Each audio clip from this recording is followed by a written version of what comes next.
Thank you. Thanks, everyone. And in fact, thank you, Lee. And I'd love to have you as a warm-up act before, because I think this thing of having drinks, cake, and then someone say lovely things about you. I'm feeling a good vibe in the room, which is also handy because I'm also very aware that I'm the one thing standing between all of you lot and your dinners. So thank you for your patience, and I hope hopefully there'll be time for Q&A afterwards. And things to talk about. So, the title of my talk tonight is not intended to. I don't want anyone to feel personally sort of threatened or anything like that. It is actually a direct quote from a 9-year-old girl who was asked in a Vox Pop to say what she thought a composer was, and her answer was, "I thought all composers were dead and had a beard." And indeed, if you take not you, Duncan.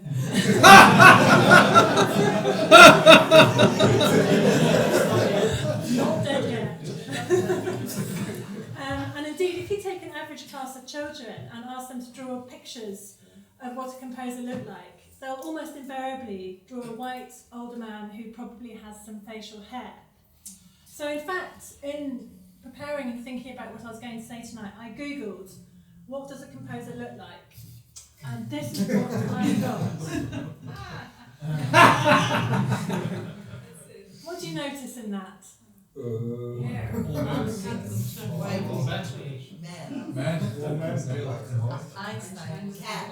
Yes, cats. Thank you. And in fact, I was hoping that these would be the first cats of the day, but Hans has actually ruined that by having his own cat in his presentation.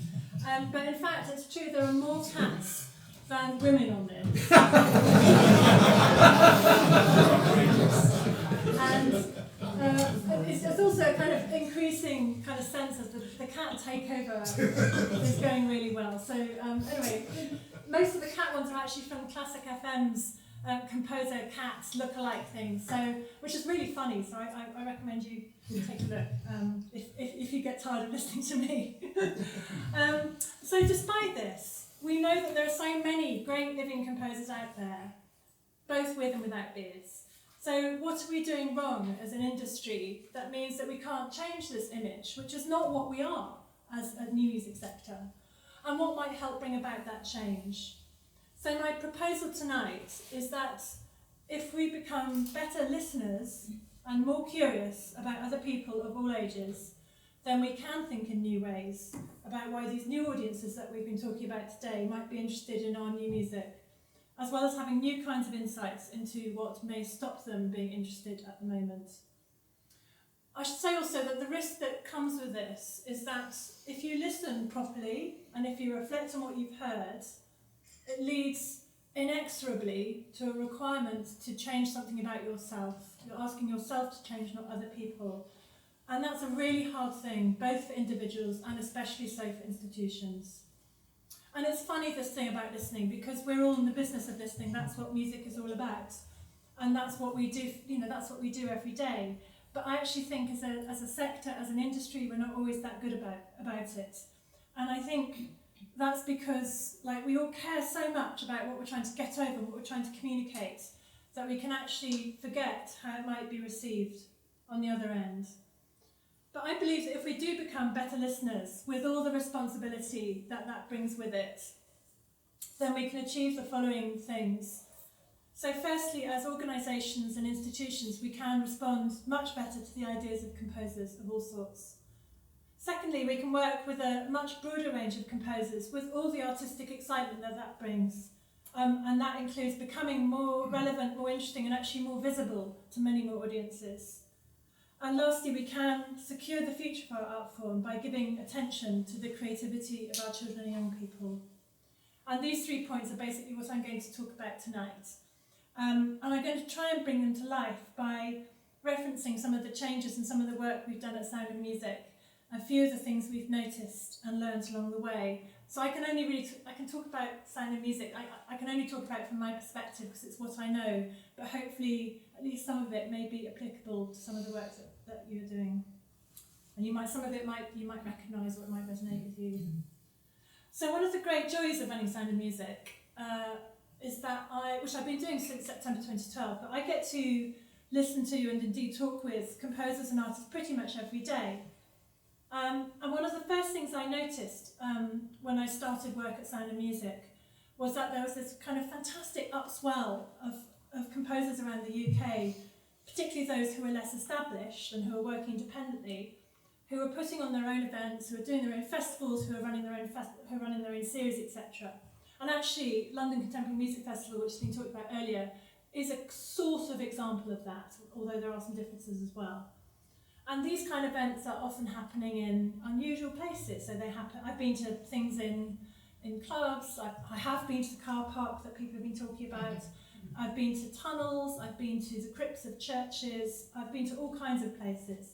And what I found in these composer-organised events is that often the programming was incredibly sort of, it didn't feel inhibited by the way things ought to be. It was very kind of bold, it was very eclectic.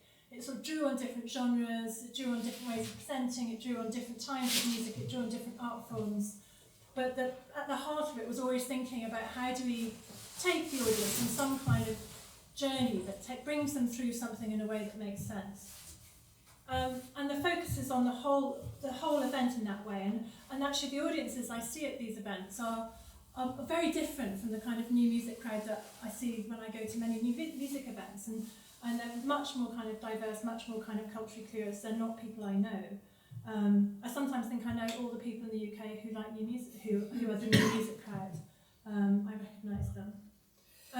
Anyway, to observe this work that was being done by these composers was a really exciting thing for me. And I was really interested to find out more about why people were doing this. So, obviously I asked and I was interested in the answers. And because there's a lot of stress to put on your own events, it's a lot of kind of work, it's a lot of financial risk. Being a freelance composer is already sort of freighted with uncertainty. It's very stressful without then thinking you're putting on events. So why were they doing this? Why were they freely kind of accepting this extra work and extra pressure? And the reasons that came back to me were incredibly consistent across the board, and there were basically three reasons why people were programming their own events.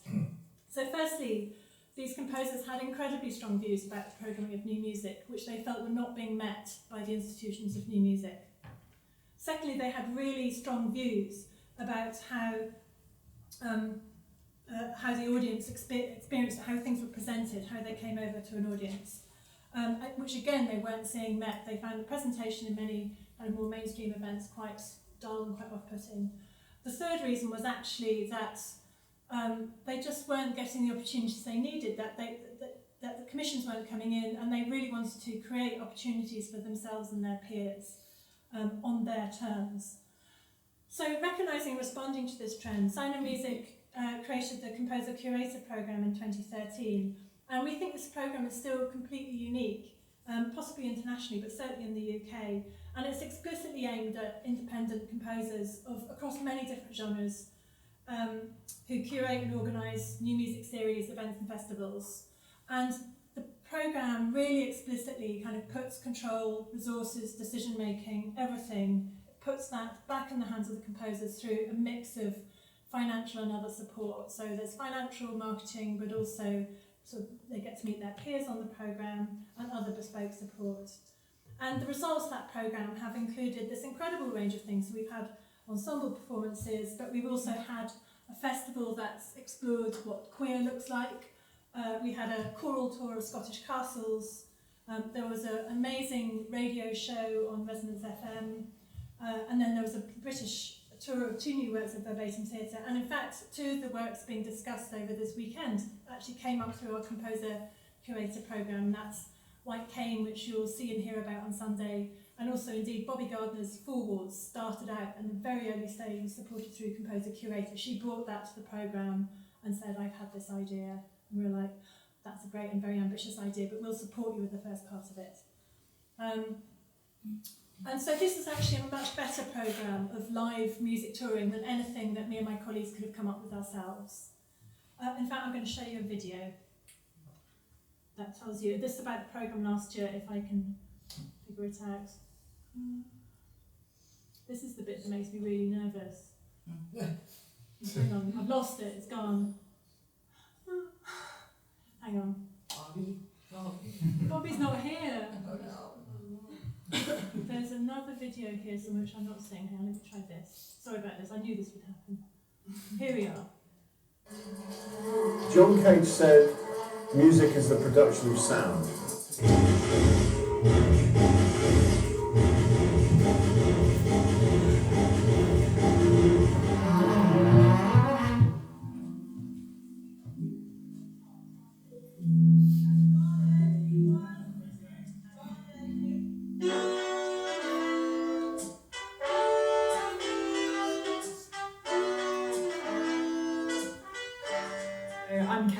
And I'm the composer and band leader for Sea Ensemble. My event is a 2-day collaborative event which features dance, poetry and live music. So we all interlink through just expressing ourselves from a craft.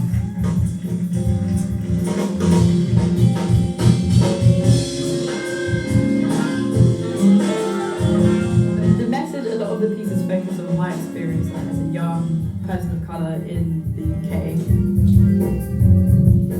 Composer, creator of sound and music have given me all the skills and resources that I need to learn how to treat my craft as a business. As composers and musicians, we kind of forget how to market ourselves and how to view ourselves as a product.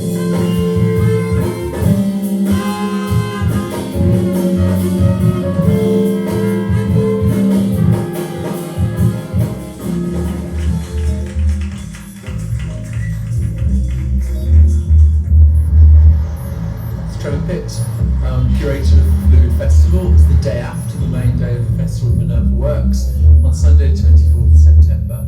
And we're just sitting here now, waiting for the sound guy to arrive, waiting for the food to arrive, and then we've got an hour and a half to get the whole thing on the road.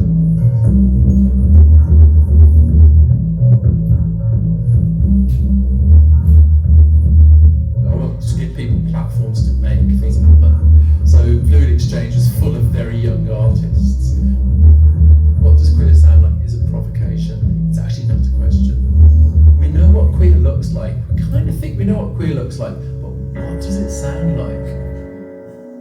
When you find something, it moves, it shifts. So queerness is this place where it's constantly shifting and seeking its own kind of sense of otherness.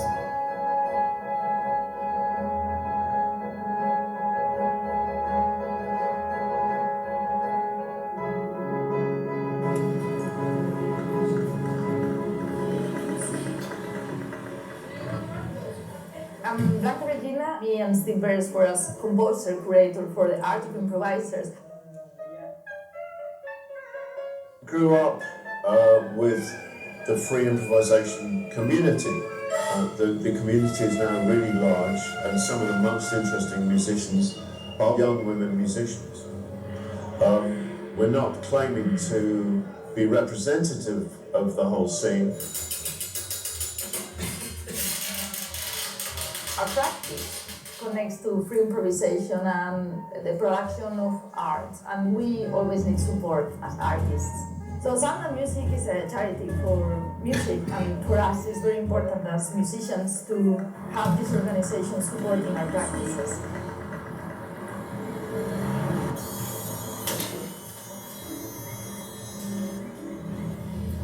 My name is Lena Hamilton, and I am a visual sound artist. It's not our hybrid term, they actually taken from our meeting in Somerset House with sound and music. I'm Koichi, I'm an electronic musician and also an events promoter. Reason to bring art and music together was really just to see, what can come out of it. And it has been quite challenging but also really interesting thinking in that way, in that different kind of way.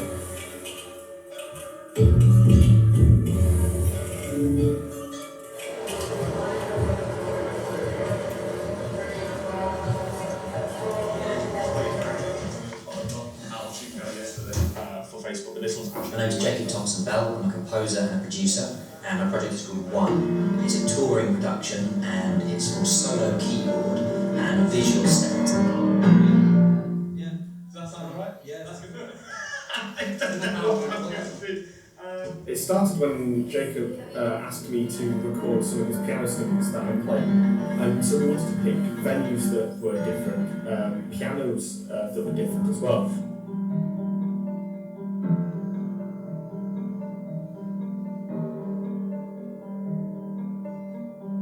I think the most important thing is not to undervalue what you're doing. It may not be the best thing that's ever been created, but it's worth people hearing it. Because it's not just you, it's all your collaborators, it's all the people from Sound of Music as well who are helping us, who are kind of part of that community, that have put a lot of effort into making something that's worthwhile.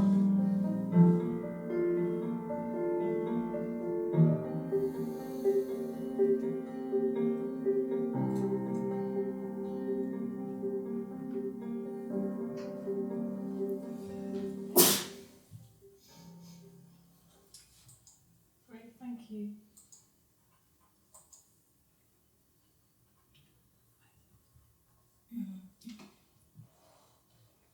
Sorry, tech.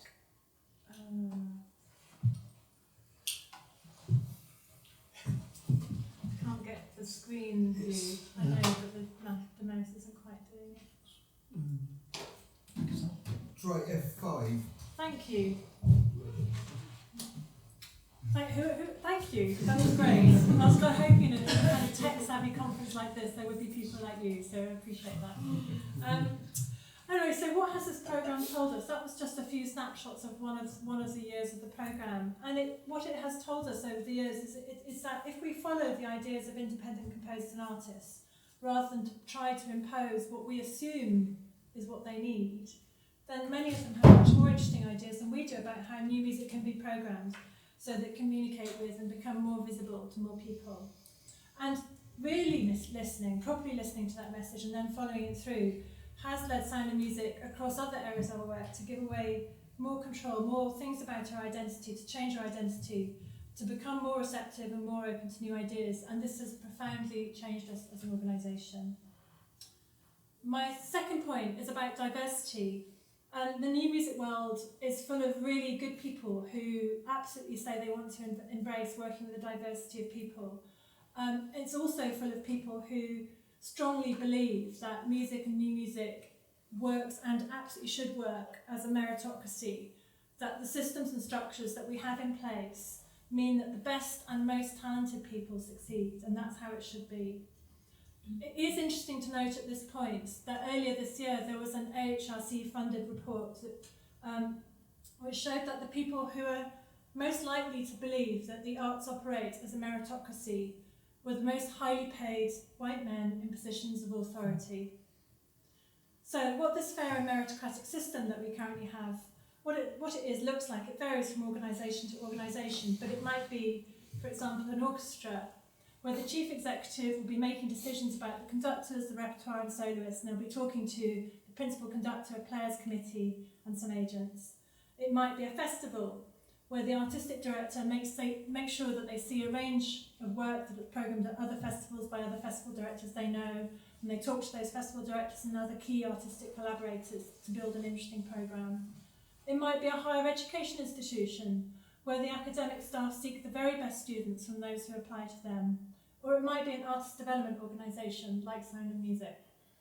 So 5 years ago, like many organisations, at Sound of Music we really prided ourselves that we were very open and very fair. We didn't just select artists and composers that we already knew. We had a very open application process. We involved a range of people making decisions about who we worked with and who benefited from the opportunities we were offering. We made it really clear that we were interested in working with composers and music creators from across a range of genres, thus avoiding the pitfalls that come with working with particular ensemble, etc. And we really thought we were doing a good job and that we were being really fair but also meritocratic. But then we started looking at the data for applications to our programme, and what this data told us was a really shocking and stark story of women, black and minority ethnic and disabled artists who are falling away and giving up at every single stage like a leaky pipeline of talent. which was a massive wake-up call to us as an organisation, as we noticed that, without even realising it, we were contributing to a status quo which has quite clear ideas about what a successful artist looks like and where they come from. So at this point, there are two things you can do as an organisation. You can either walk away from that. You can say, the problem's in education, it's not my problem, problem's somewhere else, not my responsibility. Or you can step up to the plate and decide to be part of the solution, which is what we did. And our strategy consists of three connected actions. So first of all, we went public with our terrible data and our analysis of it and what it was telling us. Secondly, we went public with a commitment, and our first commitment was a commitment to gender equality. So we said that we would be 50-50 men and women by 2020. We said this back in 2016, and I should say that now we're moving towards broader and less binary commitments, towards being more representative and inclusive across the board. And thirdly, we announced and we developed a complete rethink of our artist development work. We realised that what we were doing is that we were serving the needs of our partner organisations really well, rather than putting the composers first. And actually that most of the partner organisations we were working with were run by people who are really like us. So you can read more about the data and our commitments on the Sound Music website. And actually I want to spend a bit of time today discussing how we changed our artist development work, as I think it's quite a good illustration of how we as an organisation move from thinking about diversity, how can we work with a wider range of people, to thinking about what I'm calling here inclusion for the sake of argument, which is how do we need to change ourselves so that more people want to work with us? Who do we need to listen to? Who do we need to learn from? So what we did was this. In 2016, we ran a pilot programme called Pathways, which specifically targeted composers from Black and minority ethnic and disabled backgrounds, since these were especially underrepresented, not only at Sound of Music, but across the industry. And the work Jackie is doing is an absolute exception. I think across the board, the provision for disabled artist composers remains incredibly challenging, and particularly so in mainstream organisations. And we learned a lot from Pathways, and I'll come back to what we learned. And on the back of it, we successfully implemented the complete relaunch of our artist development programme last year under the heading of New Voices. And our ambition for New Voices is that it should be the most artistically exciting, broad-ranging and inclusive artist development programme in the UK. So I'll take you away from the cats to our New Voices. So it's very different. And so this is our first group of New Voices, and they started working with us last year. We recognise and acknowledge that we would need help and support to make all of this real. So we found external partners, composers, artists who were explicitly not like us, to support us and to offer feedback in order to overcome all of our own unconscious biases and our lack of knowledge. And here are some of the things that we learned and that we then put into practice with their help. We learned the importance about being clear and honest about why we wanted to work with this wider range of people. And for us as an organisation, this why comes down to two things. Firstly, it makes the art more interesting. If you work with people with more perspectives, that just makes for an artistically richer environment. And secondly, as a public organisation, I'd say that we're quite values-driven as an organisation, and we're quite driven by notions of fairness and equality of access, and the idea that people were being blocked from developing their talent was absolutely anathema to us. Secondly, we learned that, very straightforwardly, it was really important to make the first step for an artist who'd never worked with an organisation like us before, to make that first step a really straightforward one. So all they have to do is say, yes, I'm interested, that's it. And we learned the importance then of recognising that the process of then working with an organisation like us is actually a highly personal one for the applicant. So it needs to feel personal from our side too. So when we're running the application process, we have a real person with a real name who talks to prospective applicants and explains the process and can address any of the things they're worried about and concerned about. We learnt how important it was to make our programmes accessible to all in really, really practical ways. So we cover travel costs. We make sure that we're clear that bursaries are part of our programme, and we also proactively ask if there are any access needs. And we sought loads and loads of feedback on our language to ensure that we weren't unconsciously putting people off by how we were talking. So how did we get on? So we received 237 applications to New Voices last year, which is by far the largest by volume of any sound and music opportunity to date, and most of them were applying to us for the first time. In terms of gender, we had 40% women, 2% trans, the rest were men. Disabled artists, we had 12% of applicants who self-defined as disabled, which is against a national statistic of 16% of the UK's adult population. Black and minority ethnic, we had 11% of applicants who defined in that way against a national statistic of around 14%, although of course there are many regional variations to that. So I'd say we're definitively not there yet, and we've released this data publicly, but we are making progress, and this is a lot better than our data was, and I think it's a lot better than many organisations. And one of the most important things we've realised is that recognising the biases that we had that were inherent in our previous ways of working, and then taking steps to mitigate them, has had a really profound and lasting change in our organisational culture. And cultural shift is in some ways the hardest thing of all, but it has been a good shift for us. So we've become much more open about the fact that we are absolutely learning, and we get things wrong, but we want to learn and we want people to tell us. We need help. We definitely don't have all the answers, but we really do want to change for the better. And secondly, we really had brought home to us the power of listening and being curious. And that was the way that we got the message out much more effectively than telling people, like, we're doing this, you should do this with us. That we listened, and we had many challenges along the way, but we were just curious about what people were telling us. And thirdly, it has just brought a real sense of artistic joy to the organisation. So these guys are amazing, and the kind of breadth of work they cover is extraordinary. And I feel that it's a kind of, and we feel it as an organisation, it's a sort of demonstration that the importance of embracing diversity brings artistic renewal and artistic excitement. So it's been a really positive experience for us. And I do think that any organisation can find an approach which works for them. But we've faced massive resistance along the way. We've faced many arguments, many public criticisms, many private criticisms. And the main argument that people are prepared to say publicly is that giving consideration to programming women, programming BME, or programming disabled composers means that somehow you're not putting the artistic quality first. And this is a really interesting one for me, and I'm not going to, you'll be relieved, I could talk for a long time about this, because it's the argument that comes up time and time again. But I think it is, for me, it's all about artistic talent and artistic quality. And at the end of the day, perhaps there's only one question which we should all be asking ourselves, which is, do you believe that artistic talent, that compositional talent is equally distributed amongst different kinds of people? And if you believe the answer to that question is yes, then you have to ask yourself if it's equally represented in the work that you do. And if it's not, then there's more work to be done. Unconscious bias, casually patronising behaviour, out-and-out discrimination against women, against ethnic minorities, against lower social classes, and against the disabled is also, I think, increasingly widespread in society and legitimised in the public sphere by some of the most powerful politicians in the UK and internationally. And the arts and new music are not immune from this. And I've witnessed, and in some cases experienced it directly. I've seen this in universities and conservatoires, in arts organisations, and across the media.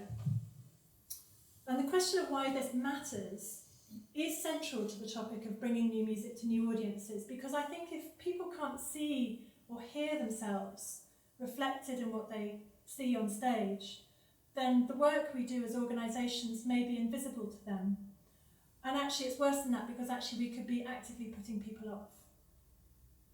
So my third, and you'll be relieved to hear, last point is about education, and it's quite a short point really. I talked a bit about education earlier today with my colleague. Composers don't spring into the world sort of fully formed and already bearded, for want of a better word. To support and encourage children to be creative in composing their own music is an essential part of changing the future of what new music looks like. And we've heard about this earlier today, as I say. I was going to show another an uplifting video, so I hope it's uplifting anyway, if I can figure out how to do it. And look at you, Neil. I knew I'd need it. No, it's not that one. Okay. That went well. This is from our summer school last year. When I was 10 years old, my mum took me to go and see the film How to Train Your Dragon, and from the start of that film to the end, I was in awe of how the composer managed to just create these sounds. There's like so much more to writing words. Like just one symbol that can represent a sound. I find it very interesting how you can choose emotion or idea or feeling that you have and sort of create a piece from that. I'm a musician, but I want to be a composer and conductor. I'm not a composer yet. I am a composer. I'm a composer. We are composers. I am a composer.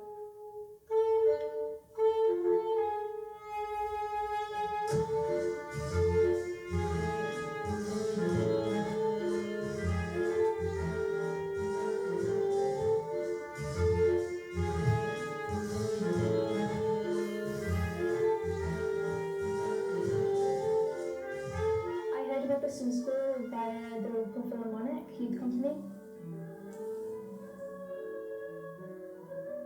This week I've done a range of activities, so I've had some tutor group time. I've been learning about different words, different chord symbols, how to write chord symbols, and so lots more.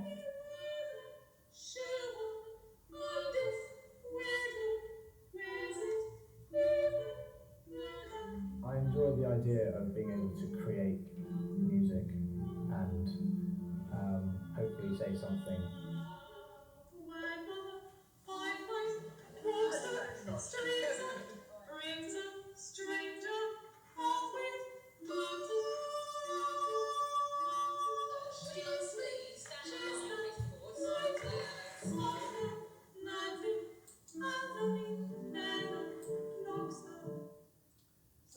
Slightly mindful of time, so I'm going to pause that. That's just our summer school from last year, which is a unique annual event of 75 teenage composers have a very intensive residential week together, learning how to compose. So the good news about education is, and music composition education, is that children love to create their own music, but the bad news is twofold. Firstly, is that music education, as we know, is under huge pressure and threat, but also that composing itself is too often neglected and ignored in provision of music education. And all too often it's overlooked and delivered without adequate support or only accessible to a few. And becoming a successful composer is all about talent, but it's also about opportunity and hard work within that opportunity. And what we see at Sound of Music is that left to itself, this supposedly meritocratic system enables those with most advantages, however you define that, to rise to the top. And what matters here is that I really feel that the future of our children's creativity is at stake. So I want to end this talk with an announcement and a call to action. So next month, Sound of Music is going to be launching a campaign called Can Compose, which wants to bring home the message that it's really essential that all children and young people have the opportunity to learn to create their own music as a fundamental element of their music education, and that educators should also have the support they need to encourage their creative development. Sound of Music believes that change needs to happen at both national and organisational policies to ensure that this can happen, and we're looking for people to help spread the word about this campaign, the first part of which will be a national survey of music educators to find out more about what is actually happening on the ground, and then we'll move into more public campaigning mode next year. And the idea behind this is that anybody can compose, and your background should not be the deciding factor as to whether you're able to take this forward and pursue it, that we can stop the leaky pipeline. And we have to listen to the creativity and expressive voices of our children and young people, because that's the future. So I think you've listened to me enough, and thank you for your attention, and possibly a more hostile audience, which obviously you're not. They might say, like, she's talked about this giving away control to composers, she's talked about diversity being important, she's talked about education. What's this got to do with bringing new music to new audiences? And my view is that it's got everything to do with it, that we need to move on from making assumptions about audiences and what they might be like, and think deeply about who we are, who we represent, whose voices are we putting forward. And only in that way can we really begin to make new sorts of authentic connections with audiences who are not like us. And the last thing I'd like to say is that opening up to more diverse voices across everything in our work is proving to be a really rewarding experience for us at Sound of Music. but making it real continues to be entirely dependent on our being really freely willing to change ourselves as an organisation.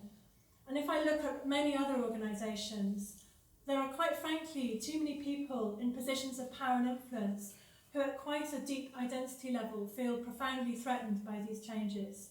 And in 2018, this raises really challenging questions about the institutions of music's ongoing public legitimacy, which I think is possibly the biggest risk we face as a sector.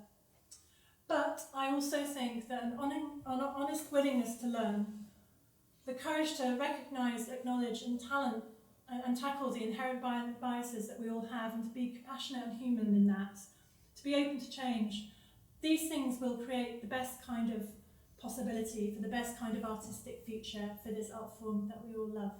So thank you.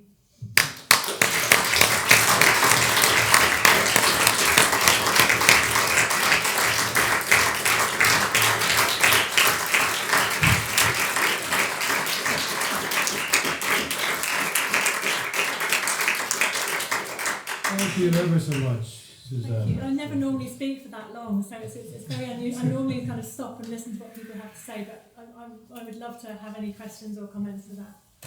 And I'm sure there will be some. They're all hungry. No, I think they're all wanting to ask for support from Sound of Music, and don't they? Yes. Sorry to be No. Fire away. Congratulations on all of your work. It's amazing that somebody's really seriously looking at this. Finally, thank you. For the pathways or new voices thing, you said, if I took proper notes, 237 applicants. Yeah. Now, was the application restricted to sort of new voices, or could the population at large apply? The white bearded males. So we don't exclude white bearded males from. In fact, I can't remember if there are any. I'll check the There photo. was. I'll check the photo later. There was one. They nobody is excluded. So your question was, was it an open call? It was an open call. Yeah. So this is really important, actually. So I may not have made it completely clear. It's a two-stage open call. The first stage is just expression of interest. I'm interested, tell me more. And then there's a supported application process. Okay. So, and it's open to anyone. We don't have any, so actually, I didn't even talk about this, we don't have any age restrictions, because many people, for whatever reason, can't go school, further education, higher education, postgrad, profession. Like many people, that's not their option. So we don't have any age restrictions. I guess it is for people who, at some level, are ready and up for making some kind of step change in their artistic practice, but that can happen at any time.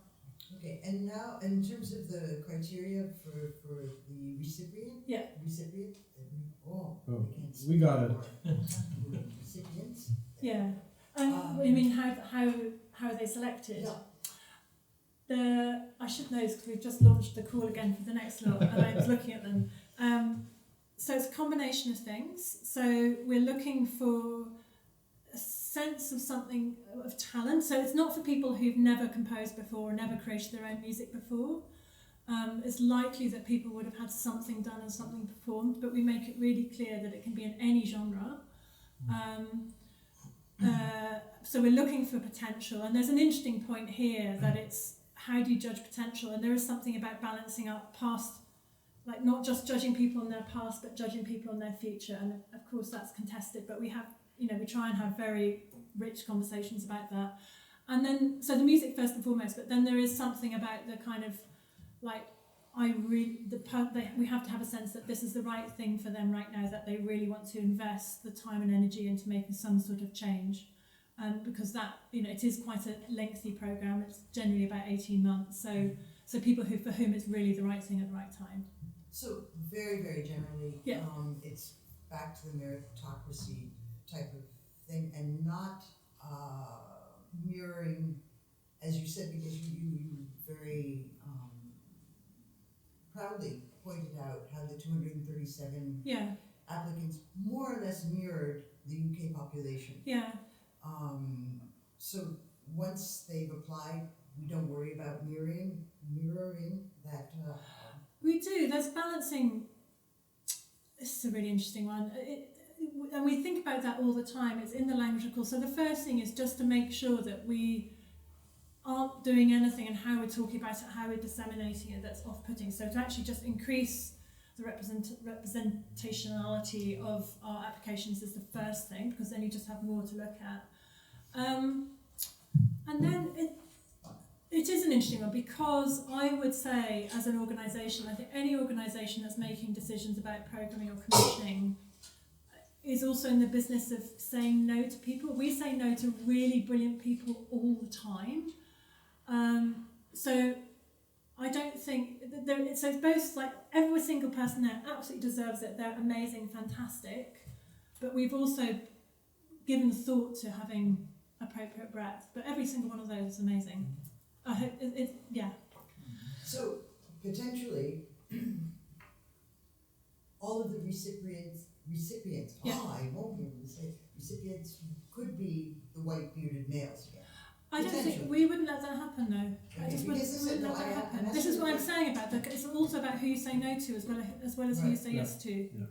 I mean, I've sat on juries, Yeah. even where we would have to choose 50% women, 50%, kind of regardless of the artistic merit or Yeah. the quality, and sometimes I have a problem with that.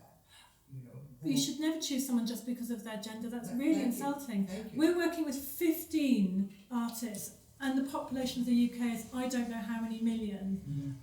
We can definitely be both representative and work with brilliant people. But the idea that any scheme or any jury is just literally looking at all the submissions and then taking the 8 best, it simply isn't like that. It just doesn't work like that.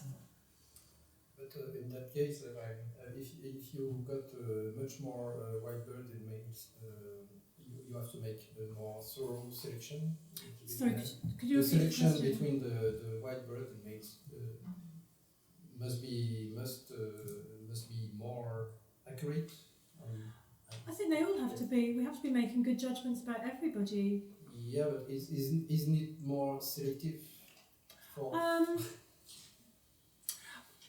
And it's less so now because we're getting the applications to a better state. Of course it is. If you're an organisation that puts a call out and you get 90% male applicants and 10% female, I'd say you probably need to ask yourself, what is it about what you're doing that makes people think that they haven't got a chance? So I'd almost go back to the drawing board. But you're right. But I suppose we're kind of beginning to edge towards being more representative in terms of applications, and so it's not as bad as it would be if it was 9%. Is it possible the term composition is actually the problem? Plus one over here. Sorry? I'm with you on that. Yeah, it's actually people don't sort of from different minorities or different genders sort of don't realise that what they're doing is composing. For example, using Ableton Live or sort of different forms of composition, they don't see it as sort of sitting down and writing with a pen and paper. Is it just I think there is something in that, and actually, I'm talking about composers because I'm addressing an audience of them. It's sort of so that's today. But in the calls we put out, we do say composer because it is for them as well, but we also talk about, are you a composer? Do you describe yourself as a sonic artist? Are you a music creator? Are you this? Are you something else entirely? If you're creating your own original music and sound in any form whatsoever, we're interested in you. So we try and really make clear. And I kind of flip slightly about, I think composition is a very problematic term, but I think composing is slightly less gendered in that way. I kind of flip, and I kind of like the word composer because it's about, it's the Latin roots, it's about putting things together, which is basically what I see everyone doing. It's about how you have ideas, and it's what you do with them. I think it's definitely the right term. Yeah. But it's just whether it needs sort of marketing in a way to make other people understand that if they're a DJ, they're composing. Yeah. If they're doing electronic noise music, they're composing. They are composing. Yeah. And, So we use so much. They have a valid sort of hold on that word, their own way. So we use other. Well, I think we're trying to detoxify it. but we use a spread of language, so we don't just talk about composers, because that would be, you're right, if we just said it was for composers, that would be a barrier, definitely. I'd like to ask two very different things briefly. The first is, and I know that during your tenure at the Arts Council this was already happening, the diversity of genres represented in the videos was quite wide, which is quite welcome. And in Bobby's talk today, that's really happening in her project as well. So are we widening the frame of art music as we know it, or subsidized art as we know it, or are we just opening things up as they perhaps should be? Because in the old days, subsidized art was probably 80 to 90% art music or high music or serious music or whatever one likes to call it, and there was some money for jazz. And when I came to this country and I was working for what was then the regional arts boards,